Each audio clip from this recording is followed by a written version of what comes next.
Allez, c'est parti pour un nouveau numéro de C'est du solide sur Boursorama. Aujourd'hui, une question délibérément provocatrice. 2020 signera-t-elle la mort des CPI de commerce? Il va me dire non, j'en suis sûr. Bonjour Jean-Marc.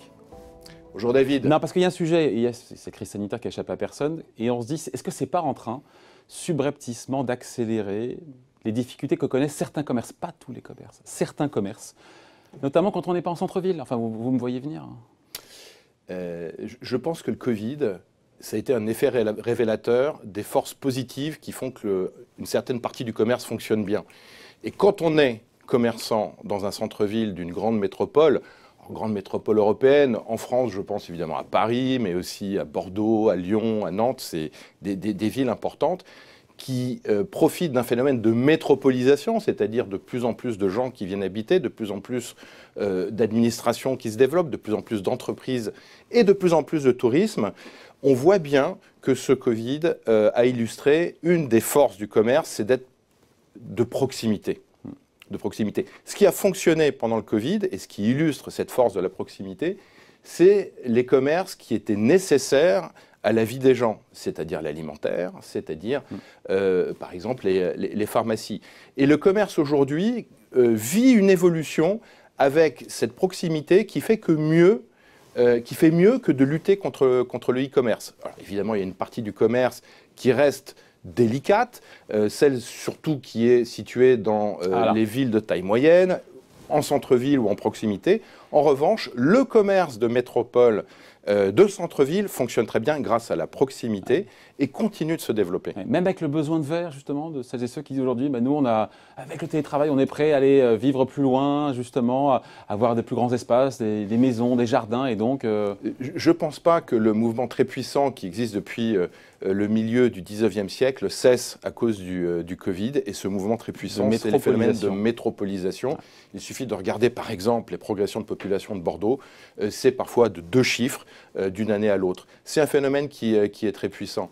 Et un autre point aussi qu'on peut souligner, qui est une particularité française, c'est que les commerçants sont propriétaires de leur fonds de commerce, de ce qu'on appelle le droit au bail, et chacun sait que parfois c'est des sommes qui sont importantes, ça peut aller jusqu'à 50-100% du chiffre d'affaires. Et ce droit au bail, qui provient, je ne vais pas rentrer dans le détail, mais du fait que les commerçants ne peuvent pas se faire augmenter le loyer et ne peuvent pas être changés à la main du bailleur, fait que leur bail vaut quelque chose. Et ce droit au bail, dans chaque crise, c'est une sorte de force de rappel qui permet aux commerçants de passer les crises. Ouais. Mais au-delà des commerces de nécessité, on va dire de première nécessité, on peut dire que le commerce de centre-ville se porte bien, hors encore une fois, tout ce qu'on a eu besoin d'acheter.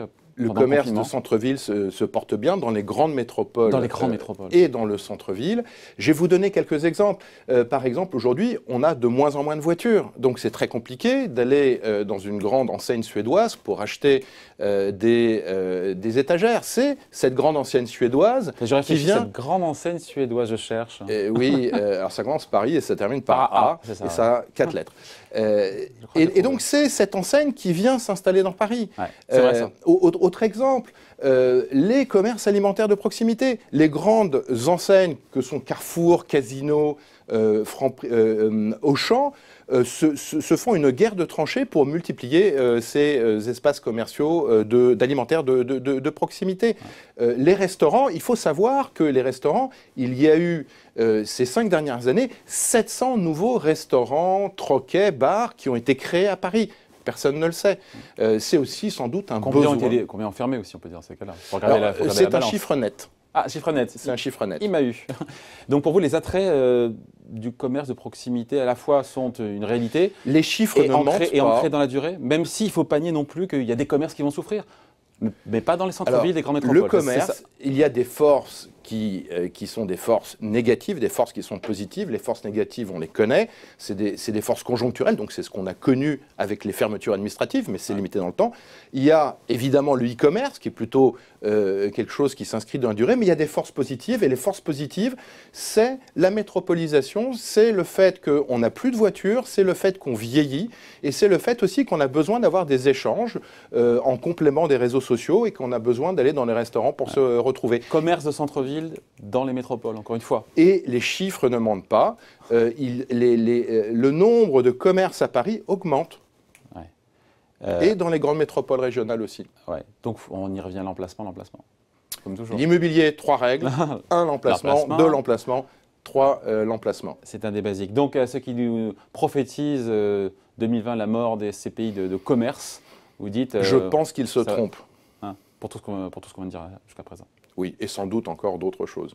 Bon, après, encore une fois, on finit là-dessus, mais le commerce en ligne, on se dit là aussi, pareil, il n'y a pas une rupture, il n'y a pas un basculement aussi sur le commerce en ligne Alors, le commerce en ligne, 2 choses là-dessus, c'est que le e-commerce, on se rend compte qu'il y a une partie du e-commerce qui a besoin physiquement d'être là. Donc, on voit Amazon qui a racheté des chaînes alimentaires. Ouais. On voit aussi que le commerce en ligne a besoin de logistique de proximité. Et donc, vous avez des petites messageries qui s'installent de plus en plus près au cœur des centres-villes, qui utilisent des surfaces, mais vous avez aussi des petites unités qu'on appelle les drives piétons, où on peut aller chercher ses courses une fois qu'on les a commandées sur Internet. Et ces drives piétons sont précisément dans des surfaces commerciales de centre-ville. Donc, ce n'est pas antinomique, c'est complémentaire entre le physique et le digital. C'est de l'omnicanal.